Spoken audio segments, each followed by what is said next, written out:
নারী নিরাপত্তা তো আমাদের রাজ্যে একদমই নেই, জিরো। কোথায় আছে? আমাদের মহিলা মুখ্যমন্ত্রী হয়েই বলছে সকাল ৮টার মানে রাত্রি ৮টার মধ্যে ঘরে ঢুকে যেতে। এটা সম্ভব? আমি আমার বাবা মায়ের একমাত্র মেয়ে, আমার মা যদি অসুস্থ হয়, আমার কোনো ভাই নেই, কেউ নেই, তাহলে কি আমি তাকে হসপিটালে নিয়ে রাত্রিবেলায় যাবো না? বেরোবো না? বেরোলেই কি আমাকে একদম মানে সবাই চিড়ে খাবে? এটা কি?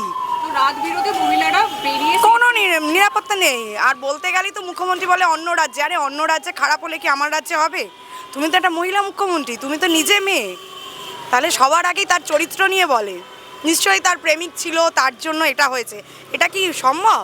প্রেমিক হলেই কি এটা করবে? তাহলে আমাদের আইন কিসের জন্য আছে? আচ্ছা, বেকারত্বের হার নিয়ে আপনি কি বলবেন? যেভাবে বাংলার ছেলেমেয়েরা বাংলা ছেড়ে চলে যেতে হচ্ছে কারণ এখানে চাকরি পাচ্ছে না। না, নেই তো, চাকরি তো নেই। কিন্তু এই সমস্যাটা নিয়ে আপনার কি বলবেন?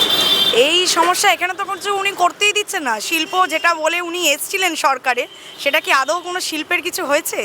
কিছুই তো শিল্প তৈরি করতে পারেনি। টাটাদের যেইভাবে তাড়িয়ে দিল উনি, মানে ঘাড় ধাক্কা দিয়ে, তারপরে তো উনি অনেক গল্প দিয়েছিল, এই করবে ওই করবে, রাত্রে পর্যন্ত একদম নবান্নে কাটিয়ে দিল। তারপরে আর কোথায় রাত্রে নবান্ন, কোথায় চুরি করে কাটাচ্ছে। প্রতি বছর আমরা ব্যানার দেখছি বেঙ্গল মিন্স বিজনেস বলে, কিন্তু বিজনেস কি আসছে বেঙ্গল? কোথায় আসছে? ওনাকে দেখে কে আসবে? উনি তো চোরের রানী হয়েছে, চুরি করছে, সবাই আমরা জানি, কিন্তু আমাদের বলার সাহসটা নেই, তাই না? আমাদের কাউন্সিলর থেকে আমরা করে বিধায়ক, এমএলএ, এমপি সবাই চোর। পশ্চিমবঙ্গে তো চোর। আরে অন্য রাজ্যে চুরি করলে কি আমার রাজ্যটা ভালো হলে কি খারাপ হয়? বলবে বিহারে ও চুরি করেছে, গুজরাটে ও চুরি করেছে। আমার রাজ্যে কেন চুরি হচ্ছে? পশ্চিমবাংলায় চুরি না হলেই তো হয়।